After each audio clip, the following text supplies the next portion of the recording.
session every Fridays with Mishell. Today is episode 6, so I started this about a month and a half ago now. My God. So I started it because I just wanted to keep in touch with you and give you an update to what I'm up to, what I have been up to, and also to talk about, maybe certain thoughts that have come up in my mind about how to live life happily, passionately, how to live how to live life with a purpose, with your purpose. As you all know, I'm Mishell and I am a self-taught artist. I started painting about 7 years ago, and no, I did not used to paint before that. It was not my hobby. The last time I picked up a paintbrush was in school when I was, 16, 17, like up till high school. That was the last time I picked up a paintbrush. So so that's my journey, that's me. And but 7 years later, here I am. So this week, some of you may have been following, I have just started embarking on my, I would say, biggest, like physically, not just philosophically, biggest challenge, painting challenge so far. It is a 3 meter wide by 4 meter high mural. So I'm actually finally doing a mural. It's indoors, it's not outdoors, which makes a huge difference, obviously, like weather conditions and stuff like that. But it has different challenges. So it's in a shop unit. It's called the Big Blue Trunk, and they are based in Singapore at Cluny Court in Bukit Timah, part of Singapore. And Big Blue Trunk, so the owner of Big Blue Trunk, Deep Tea, and I got to know each other about a year ago when I started going over to buy Annie Sloan chalk paint, which is what they sell and specialize in. So chalk paint is something that one can use, and it's like fantastic paint. It's child safe, toxic free. It has no smell, it dries really fast. It's such a great paint to deal with and use for painting furniture. People predominantly use it to paint furniture. You can paint your walls with it. I've painted our walls with it. So I've painted furniture, and now I'm creating a painting, essentially a wall art, using Annie Sloan chalk paint. And it is at the Big Blue Trunk's new store in Cluny Court. It's on the second floor, just opposite supermarket, which is a lovely cafe which serves really good food. So please come by. So we started the project about a week ago, so last Sunday, that's right. Last Sunday night, literally evening, 9 o'clock was when I headed over to the store to start measuring things out, because so I guess there are different ways of doing a mural, right? And it really depends. So some people, they do projector, like sketch it on a you sketch it out and then you project it onto the wall and then you kind of follow it, or trace it out. Well, I didn't do that. Some print it on a massive sheet of paper or sheets of paper and traces it out onto the wall.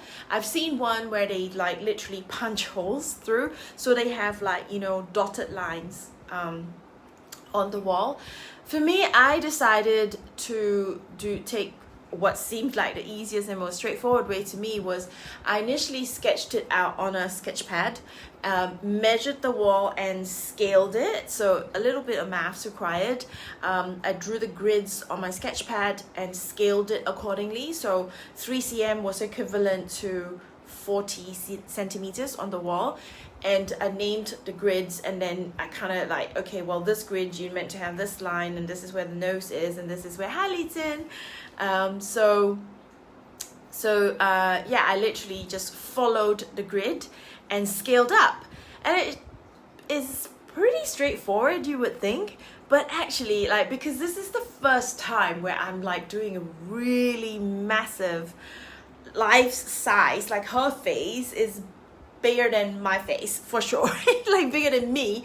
Her eyes are like the size of my face. Yeah. So when you're up front at the wall, like your brain just goes crazy. Like it cannot make sense of what you're seeing, and then you need to step back. But when you're stepping back, you can't exactly draw on the wall. So there's a bit of like back and forth going on. Or because you know that if you keep doing that, it's pretty tiring. So the other way was to just trust the process, right? One had to just trust the process. Like I trust that the lines I drew should be exactly where they should be on the wall. So I just followed like, okay, 1A, 2B, C, 3C. All right, okay, these are the lines, and just did it really that way.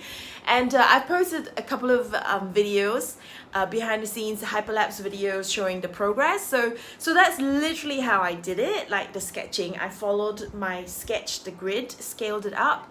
And then when it came to painting, it was really again following my sketch, because I did a couple of sketches in color.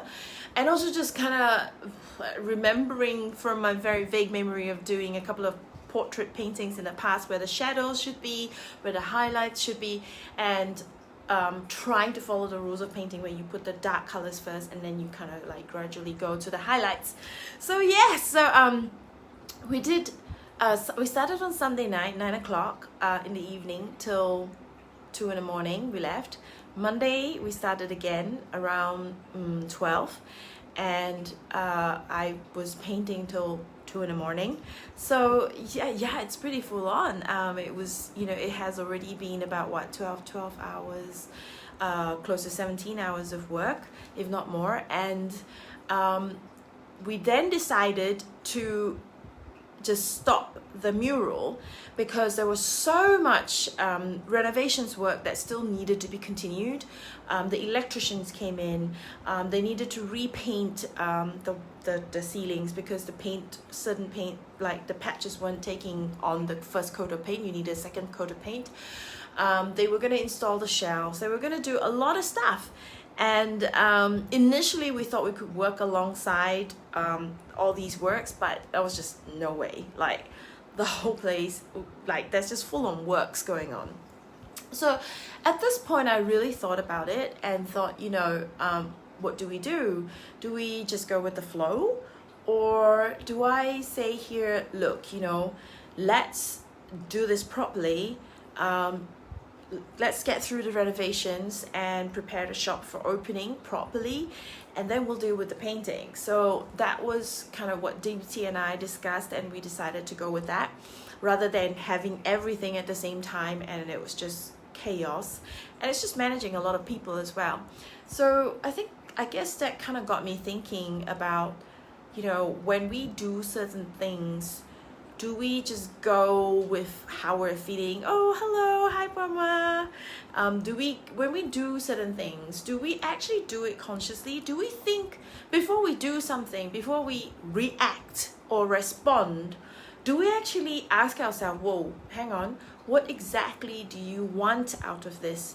What do you want from this situation? Or what do you want to achieve?